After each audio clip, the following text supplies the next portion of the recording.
ဒီနေ့ညရှိမိန်ကစားမဲ့အာဂျီတီးနားနဲ့ကျွန်တော်တို့ဒီအင်္ဂလန်တို့ပွဲကအရင်စိတ်ဝင်စားဖို့ကောင်းနေပြီ။ဆက်သမားတွေဒီပွဲမှာဘယ်အသင်းကအနိုင်ယူပြီးတော့ finals ကိုစပိန်နဲ့တွားတွေ့ရမယ်လို့ကျွန်တော်တို့ထင်ကြတယ်။ Thomas Tuchel က Lionel Messi နဲ့ပတ်သက်ပြီးတော့စိတ်ဝင်စားဖို့ကောင်းနိုင်တဲ့ကျွန်တော်တို့ဒါတော့စကားလေးတစ်ချောင်းကိုကျွန်တော်ပြောထားတယ်။အားလုံးပဲမင်္ဂလာပါ Football Match ကနေကြိုးစားပါနဲ့။ပြီးခဲ့တဲ့နေ့ကလည်းကျွန်တော်ဒီပွဲကိုပွဲကြိုဗီဒီယိုတွေကျွန်တော်လှုပ်ထားပါတယ်။ဒါတွားပြီးတော့ကျွန်တော်ကြည့်လို့ရပါတယ်။အားလုံးကိုကျေးဇူးပါ။ဆိုတော့စိတ်ဝင်စားဖို့ကောင်းနေပြီပေါ့နော်။စိတ်ဝင်စားဖို့ကောင်းနေပြီ။ဘာကြောင့်လဲဆိုတော့ကျွန်တော်တို့ Thomas Tuchel ကဗာပြောထားလေးဆိုတော့သူတို့အနေနဲ့ပေါ့နော် Lionel Messi ကိုတားနိုင်ဖို့အတွက်နီလန်းရှာမယ်ဆိုပြီးတော့သူပြောထားတယ်ဆိုတော့ Messi ကိုဘယ်လိုတားရမလဲ Messi ကိုတားရမယ့်နီလန်းကျွန်တော်ရှာသွားမယ်ပေါ့ဒါကစိတ်ဝင်စားဖို့ကောင်းတယ်ဘာကြောင့်အဲ့လိုပြောရလဲဆိုတော့ကျွန်တော်ပုံမှန်အားဖြင့်ဆိုရင်တော့ Lionel Messi ကိုကစားမမျိုးကိုတားနိုင်ဖို့ဆိုတာမလွယ်ပါဘူး Lionel Messi ကိုကစားမမျိုးကိုတားနိုင်ဖို့ဆိုတာကျွန်တော်တို့မလွယ်ပါဘူးဒါပေမဲ့လို့ Lionel Messi ကိုတားနိုင်ခဲ့တဲ့ကျွန်တော်တို့ပေါ့နော်နီးပြတယောက်ရှိခဲ့တယ်ပေါ့အမြဲတမ်းတော့မဟုတ်ဒီချိန်ပဲဂျိုဆေမော်ရီညိုပေါ့နော်ဂျိုဆေမော်ရီညိုကျွန်တော်တို့ဒါအင်တာမီလန်ကိုနိုင်တုန်းကလီယိုနယ်မက်ဆီကိုကျွန်တော်တို့ဒါ3ယောက်ဖိုခနောက်ပုံစံကျွန်တော်ထားပြီးတော့သူတားပြသွားခဲ့တာပေါ့ဆိုတော့လက်ရှိမှာတော့လီယိုနယ်မက်ဆီဟာ39နှစ်ရွယ်ရှိနေပါပြီ39နှစ်ရွယ်ရှိနေပါပြီဒါပေမဲ့လို့39နှစ်ရွယ်ရှိနေသည့်တိုင်အောင်ဒီကမ္ဘာဖလားပြိုင်ပွဲကြီးမှာအကောင်းဆုံးကစားမတွေကိုကျွန်တော်ပြောတဲ့အခါမက်ဆီဒီထိတ်ဆုံးမှာကျွန်တော်ရှိနေတော့မယ်ဒါကိုကျွန်တော်ကြည့်ရင်မက်ဆီလိုကစားမမျိုးကိုတားဖို့ဆိုတာဘယ်လောက်ထိခက်ခဲတယ်လဲကျွန်တော်တို့ပေါ့နော်ဘယ်လောက်ထိရှုပ်ထွေးတယ်လဲကျွန်တော်မြင်နိုင်တယ်ဒါပေမဲ့လို့အင်္ဂလန်မှာကွင်းလင်မှာအရန်အလုပ်လုပ်နိုင်တဲ့ကစားမကြီးကျွန်တော်ရှိတယ် Declan Rice တို့ Warwick တွေအရန်ကောင်းတယ် Elliot Anderson တို့ Warwick တွေအရန်ကောင်းတယ်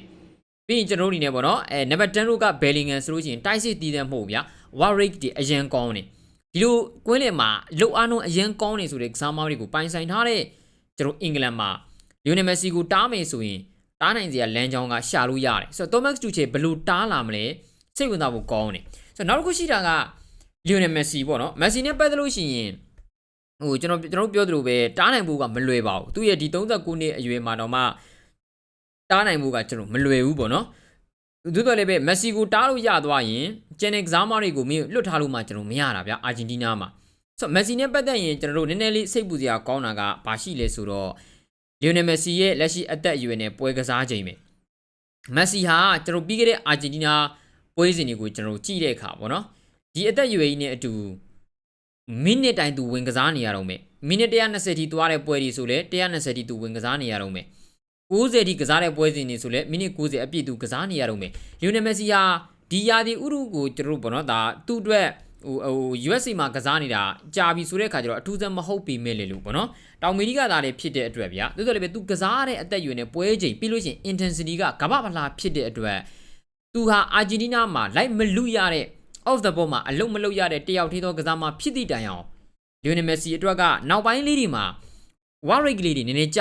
လာတယ်ဆိုတာ imposition မှာပေါ့နော်သူစီကိုကျွန်တော်ဘောလုံးရောက်တဲ့အခါလီယိုနယ်မက်ဆီပုံမှန်လုံနိုင်တဲ့အရာတချို့ကနည်းနည်းကျလာတယ်ပုံမှန်အားဖြင့် chance creation တခုလုပ်ဖို့အတွက်တယောက်ကိုကြော်ပြီးတော့ AACC လုံနိုင်နေဆိုရင်အဲ့ဒီတယောက်ကိုပွဲချိန်မိနစ်60လောက်မှာသူမကြော်နိုင်တော့တာမျိုးပေါ့ကြော်ဖို့အတွက်အခက်အခဲဖြစ်လာတာမျိုးလေးတွေတွေ့လာရတယ်ဒါမက်ဆီအနေနဲ့ဒီအသက်အရွယ်ကြီးမှာဒီလိုမျိုးလေးကျလာတာကဟိုဘယ်လိုပြောမလဲဒါရှောင်လွဲလို့ရတဲ့အရာတော့မဟုတ်ပါဘူးဒါပေမဲ့လို့ပေါ့နော်ပွဲစကလေးကနေပြီးတော့အင်္ဂလန်ဘက်ကလီယိုနယ်မက်ဆီကိုတားနိုင်ဖို့ဆိုရင်ကျွန်တော်တို့ဒါဒီထက်ပိုပြီးတော့ကောင်းတဲ့ Warwick တွေရှိတဲ့ကွင်းလင်ကစားမတွေလိုတယ်တကယ်အလုပ်လုပ်နိုင်ဖို့လေကျွန်တော်လိုတယ်ဆိုတော့ပြီးရင်လည်းပဲကျွန်တော်တို့ဗောနော်လီယိုနယ်မက်ဆီကဒီလိုလေးကြာလာပြီးဒီလိုမျိုးလေးမြင်နေရတယ်ဆိုတော့ဒါနည်းနည်းစိတ်ပူစရာကောင်းနေအာဂျင်တီးနားဘက်ကကျွန်တော်တွေးကြည့်ရင်ကောင်းတာတစ်ခုကဘာလဲဆိုတော့အင်္ဂလန်မှာဗောနော်ဟိုမက်ဆီကိုတော့တားနိုင်လိုက်တယ်ဒါပေမဲ့အာဂျင်တီးနားကိုတော့မတားနိုင်လိုက်ဘူးဆိုတဲ့ပုံစံမျိုးတွေလည်းမြင်ကောင်းမြင်လာနိုင်တယ်ဘာလို့အဲ့လိုပြောရလဲဆိုတော့ကျွန်တော်လက်ရှိလက်ကျန်ကဘာလားအသင်းတွေကိုကျွန်တော်ကြည့်တဲ့အခါ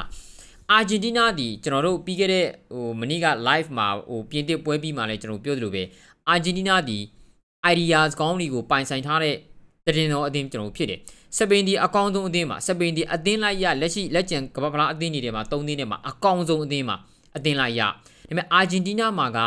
ideas ကောင်းတွေကိုနီးပြစကာလိုနီကပိုင်ဆိုင်ထားတယ်ဒီ ideas ကောင်းတွေကိုလည်းကစားသမားတွေဟာဟိုဘယ်လိုပြောမလဲသူတို့မှာအရင်ချင်းကကျွန်တော်ဒီလောက်ပဲဖြစ်ကောင်းဖြစ်လိမ့်မယ်ဒါပေမဲ့သူရဲ့လုံနိုင်စွမ်းတွေကဒီလောက်နဲ့အဲ့ဒီ idea ကောင်းတွေနဲ့ပေါင်းဆက်တဲ့အခါပြဿနာတွေကိုသူတို့ကအများကြီးဖြေရှင်းနိုင်စွမ်းရှိလာတယ်ပေါ့ဒါအပြင်သူတို့ရဲ့ယုံကြည်မှုပိုင်းဆိုင်ရာမှာလည်းအာဂျင်တီးနားဟာလုံးဝ next level ကိုရောက်နေတဲ့အသင်းမျိုးပါအဲ့တော့ကျွန်တော်တို့အာဂျင်တီးနားကိုတားဖို့ဆိုရင် မက်ဆီကိုပဲတည်တဲ့တားလို့မရဘူးတခုတော့ရှိတာပေါ့လေအာဂျင်တီးနားဒုက္ခရောက်နေတဲ့အချိန်မှာမက်ဆီဟာအမြဲတမ်းဘာမဟုတ်တဲ့အခြေအနေတွေကနေဆွတ်တင်လေးရှိတဲ့ဒါကစားသမားမျိုးအဲ့တော့ဒီကစားသမားကိုရက်တန့်ဖို့ကျူးပန်းမယ်ဆိုရင်အာဂျင်တီးနားအတွက်ကျွန်တော်တို့အင်္ဂလန်အတွက်ကပေါ့နော်အာဂျင်တီးနားရဲ့ပြဿနာတွေတဝက်လောက်ကိုဖြေရှင်းပြီးသားကျွန်တော်ဖြစ်သွားနိုင်တယ်ဒါပေမဲ့မက်ဆီကိုတားနိုင်တာနဲ့အာဂျင်တီးနားကိုတားနိုင်ပြီလို့ပြောလို့မရဘူးနောက်တစ်ခုရှိတာကဒီအင်္ဂလန်နဲ့ပတ်သက်လို့ကျွန်တော်တို့ပြောရင်အထူးသဖြင့်ချီကျူးစရာသူတို့မှာ2ယောက်ပဲရှိတယ်အဲ့ဆို3ယောက်ပဲကျွန်တော်တို့ရှိတယ်ဒါတော့မှ1ယောက်ကနည်းနည်းပြောစရာဖြစ်ကောင်းဖြစ်နေအဲ့ Thomas Tuchel ဟာ knockout stage ဒီမှာဆိုလို့ရှိရင်ဟို manage လုပ်တာအရင်ကောင်းတဲ့နီးပြပါစီမန်နာအရင်ကောင်းတဲ့နီးပြ1ယောက်ပါတော်တော်ကိုကောင်းတဲ့နီးပြ1ယောက်ပါ Thomas Tuchel က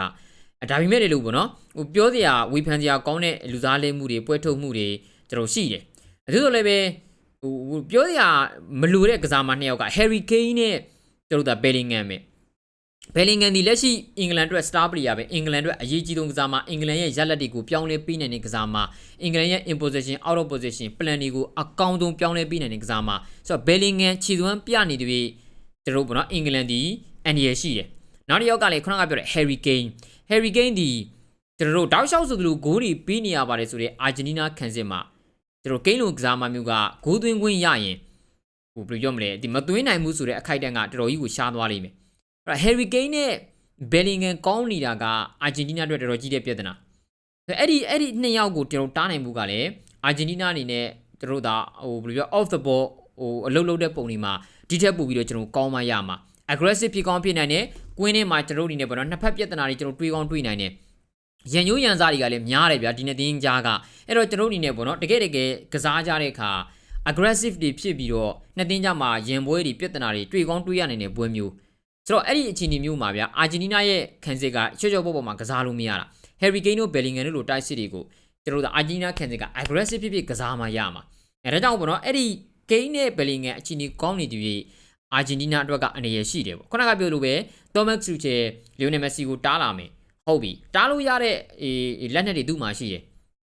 နော်လက်နက်တွေသူ့မှာရှိတယ်ဒါပေမဲ့ Messi ကိုကြီးပဲတီးတန့်တားခြင်းလို့မရဘူးတိုးတော်လေးပဲ Messi ကိုတားရင်အာဂျင်တီးနားကိုတဝက်လောက်ကြော်တားပြီးသားဖြစ်သွားပြီဆိုတော့ Thomas Tuchel ဘယ်လိုဒီပလန်လာမလဲ Tuchel ရဲ့ပေါ့နော် Messi ကိုတားဖို့ပလန်တွေကဘာတွေဖြစ်လာမလဲတော်ကိုစိတ်ဝင်စားဖို့ကောင်းနေပြီနီးပြပေးတဲ့ Thomas Tuchel ကတော့အင်္ဂလန်အတွက်နောက်ထပ်ကျေတပွင့်ထပ်ပြီးတော့တူပြီးဖို့ကြိုးပမ်းနေတာပေါ့လေကျွန်တော်တို့စပိန်ကလည်း finalist မှာစောင့်နေပြီဆိုတော့အာဂျင်တီးနားကိုကြော်နိုင်ဖို့ Thomas Tuchel ကြိုးပမ်းရပါမယ်ဒါမှမဟုတ်ကျွန်တော်တို့အာဂျင်တီးနားတို့ပဲ